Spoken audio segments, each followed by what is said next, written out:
अपने स्वधर्म को ठीक से पहचानिए। आप जीवन से क्या चाहते हैं ठीक से पहचानिए। अगर आप चाहते हैं पैसा कमाना तो सबसे अच्छा है अपना उद्यम, अपना स्टार्टअप, अपना बिजनेस, अपना काम, सेल्फ एम्प्लॉयमेंट। अगर आप चाहते हैं पावर कि मैं कुछ करूं तो दुनिया को दिखे, तो सिविल सर्वेंट बनिए, जज बनिए, पॉलिटिक्स में आइए। पॉलिटिक्स एक ऐसी चीज है जहां आप समाज को सबसे ज्यादा बदल सकते हैं, सबसे ताकत के साथ बदल सकते हैं। यदि आपको चाहिए जीवन में शांति, सुकून, तो फिर एक ऐसी नौकरी या एक ऐसा उद्यम जैसे खेती का काम। आप तो सिक्किम में रहते हैं। मैं कल आते हुए रास्ते में सोच रहा था कि सिक्किम के युवा अगर अपना स्टार्टअप शुरू करें ऑर्गेनिक फार्मिंग का ही, आपको अंदाजा नहीं है दिल्ली में क्या हाल है। दिल्ली में किसी शॉप के ऊपर लिख दीजिए ऑर्गेनिक फार्मिंग के प्रोडक्ट्स मिलते हैं, वहां लाइन लग जाती है, लोग पागल हो जाते हैं। वो केमिकल पेस्टिसाइड्स और केमिकल फर्टिलाइजर्स खा खा के इतने पगला चुके हैं हम लोग। जिस शॉप पे लिखा हो ऑर्गेनिक प्रोडक्ट्स, मतलब अजीब हाल हो जाता है। सिक्किम के युवा, जब आपका स्टेट दुनिया का पहला स्टेट ऐसा है जहां ऑर्गेनिक फूड मिलता है सिर्फ, आपके पास तो दी हुई ब्रांडिंग है पहले से। उस ब्रांडिंग का इस्तेमाल करके अगर आप दिल्ली में, और दिल्ली ही क्यों, दुनिया भर में, आजकल तो एक एप्लीकेशन बनानी है, ऑनलाइन ऐप बनानी है, दुनिया भर में प्रोडक्ट सेल करना है। और अगर आप ऐसा कोई प्रोडक्ट लाएं और सिक्किम में 10-20 यूनिकॉर्न खड़े हो जाएं। यूनिकॉर्न का मतलब है एक ऐसी कंपनी जिसकी वैल्यू $1 बिलियन की है। $1 बिलियन का मतलब आज के ज़माने में होता है लगभग 10,000 करोड़ रुपए या 9,000 करोड़ रुपए। वैल्यू, इनकम नहीं, वैल्यू, कंपनी की वैल्यू इतनी है। और ये आजकल बहुत मुश्किल नहीं होता है, बस 2-3 साल की गंभीर स्ट्रगल। फिर कल मैं एक बात और सोच रहा था, जब मैं बागडोगरा से यहां आया, मैंने कल महसूस किया कि जो north eastern part of country है, जिसमें सिक्किम भी है, बाकी राज्य भी हैं, हम तो दिल्ली में रहते हैं। मुझे दिल्ली से कहाँ जाना होता है, मैं बॉम्बे अक्सर जाता हूँ, इलाहाबाद जाता हूँ, लखनऊ जाता हूँ, जयपुर जाता हूँ। जहाँ भी जाना होता है, अगर मैं सड़क से जाऊँ तो कुछ घंटे, बॉम्बे तो अब 12 घंटे का हो जाएगा, पहले 24 घंटे का था।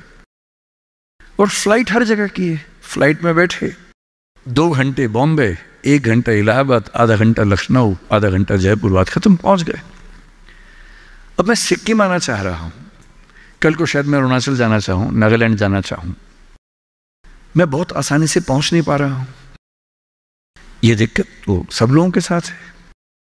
आपका दिल्ली के साथ, देश के बाकी हिस्सों के साथ कांटेक्ट इतना कमजोर है, चिंता की बात है।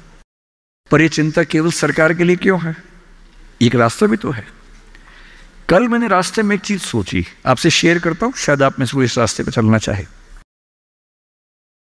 हवाई जहाज तो उसके लिए बहुत बड़ी पट्टी चाहिए होती है। मुझे पता है कि यहां पड़ोस में एक हमने एयरपोर्ट बनाया है जो मौसम की वजह से कम चल पाता है। हेलीकॉप्टर एक बहुत बड़ा स्ट्रक्चर होता है जिसको मैनेज करना आसान नहीं होता है। अगर आप टेक्नोलॉजी को ठीक से समझते हो तो अभी दुनिया के कुछ देशों में एक्सपेरिमेंट्स हुए हैं, एक्सपेरिमेंट सक्सेसफुल हो चुके हैं। आप यूट्यूब पर सर्च कीजिए, मिल जाएंगे आपको। क्या एक्सपेरिमेंट है? एयर टैक्सी का, हवाई टैक्सी। कई कंपनियों ने अलग अलग तकनीक से यह प्रयोग करके देख लिया है। ऊबर इस पे कुछ एक्सपेरिमेंट्स कर रहा है। हमारे प्रधानमंत्री श्री नरेंद्र मोदी की बात भी ऊबर कंपनी के मालिक से 3-4 साल पहले हुई कि ऊबर टैक्सी हम चलाएंगे, एयर टैक्सी चलाएंगे दिल्ली में जल्दी ही। दिल्ली से गुड़गांव जाने में 1 घंटा लगता है, एयर टैक्सी 8 मिनट लेगी मैक्सिमम। टैक्सी कैसे काम करेगी? आपने ड्रोन देखे हुए हैं, हेलीकॉप्टर भी तो इस तरह का ड्रोन ही होता है। एक कार जैसा इंस्ट्रूमेंट है जिसपे 4 पंखे लगे हैं, वो ड्रोन बन के उड़ता है और एक जगह से दूसरी जगह ले जाता है। बैटरी ड्रिवन चीजें भी आने शुरू होने वाली हैं जो कि बहुत कॉस्टली नहीं पड़ती हैं ऑपरेट करने में। मैं कल ही सोच रहा था कि नॉर्थ ईस्ट में अगर कुछ ऐसे युवा हो, कुछ सिक्किम में हो, कुछ अरुणाचल में हो, नागालैंड में हो, त्रिपुरा, मिजोरम, मेघालय में हो, और मिलके कुछ ऐसी कंपनियां बनाएं सरकार की पॉलिसी से बात करके, और मेरे ख्याल से सभी राज्यों के मुख्यमंत्री दिल्ली में बात करेंगे। सिविल एविएशन मिनिस्ट्री से, होम मिनिस्ट्री से परमिशन जो रिक्वायर्ड है वो लेने के बाद उबर जैसी कंपनियों से टाई अप करके जैसे भी करना चाहें, अगर हमारे पास एयर टैक्सी का एक अच्छा मॉडल बन जाए। कल जब मैं तीस्ता के पास से निकला, मैंने अपने ड्राइवर साहब से पूछा, क्योंकि पुल एक दो टूट गया बता रहे थे, बहुत मिट्टी मलबा जमा था। मैंने उनसे पूछा कि जैसे नदी के सामने जो गांव है, अगर मुझे यहाँ से वहाँ जाना हो, पुल तो टूट गया, कैसे जाएंगे? उन्होंने बताया कि यहाँ से वहाँ जाने के लिए 50 किलोमीटर पीछे जाके एक पुल पार करके आना पड़ेगा, क्योंकि अभी पुल टूट गया है। और मैं सोच रहा हूँ कि मान लीजिए इस नदी के इधर और उधर दो दोस्त रहते हों, या किसी बच्चे का घर इधर है, स्कूल उधर है, अब वो कैसे जाएगा? और ऐसा क्यों ना हो कि इस राज्य की भौगोलिक स्थितियों को देखते हुए हमारे पास एयर टैक्सी के छोटे छोटे मॉडल्स बहुत जगहों पर हों, जो बहुत कम फीस पर वो सारा डिस्टेंस ट्रेवल करने में हेल्प करते हों।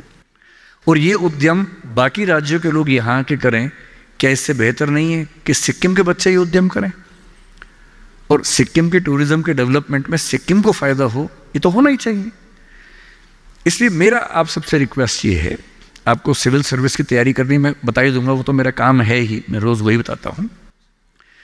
तो मैंने अभी तक आपके 2 सवालों का एड्रेस किया, एक अंतिम सवाल टीचर्स वाला और एक थोड़ा सा मोटिवेशन लेके बात समाप्त करूंगा, क्योंकि मुझे अंदाजा है कि काफ़ी ज़्यादा हो गया होगा, टाइम कितना हुआ मुझे पता नहीं, पर जो भी हो गया। मोटिवेशन को लेकर आपको जब भी ऐसा लगे कि आप डीमोटिवेटेड हो रहे हैं, देखिए मोटिवेशन के 2 तरीके होते हैं।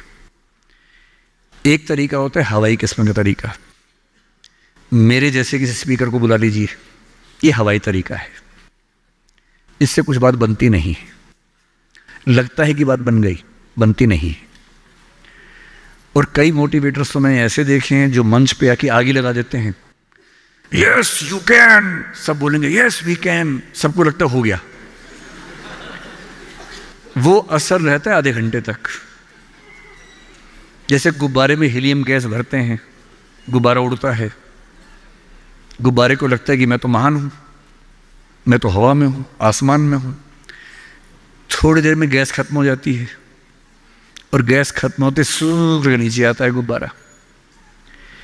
एक तो वैसा मोटिवेशन है कि मैं थोड़ी आग लगा दूं, 10 बार जोर से बोलूं, आप भी बोले जोर जोर से, एकदम खून गर्म हो जाए, आप बाहर निकले, आपको लग रहा है कि आप कुछ भी कर सकते हैं, आधे घंटे बाद लग रहा है अरे हम तो वैसे के वैसे हैं। एक तो वो मोटिवेशन है जो आधे 1 घंटे वाला होता है, उसमें मेरा कोई इंटरेस्ट नहीं है, ना मैं वैसा मोटिवेटर बनना चाहता हूं। असली मोटिवेशन कहां से आता है? एक तो असली मोटिवेशन ऐसा नहीं होता कि 1 साल में एक स्पीच सुनी, 1 साल के लिए मोटिवेट हो गए, नहीं। असली मोटिवेशन आता है जिंदगी की ज़रूरतों से, आसपास से, डेली लाइफ से आता है। और डेली लाइफ से मोटिवेशन चाहिए तो क्या करना चाहिए?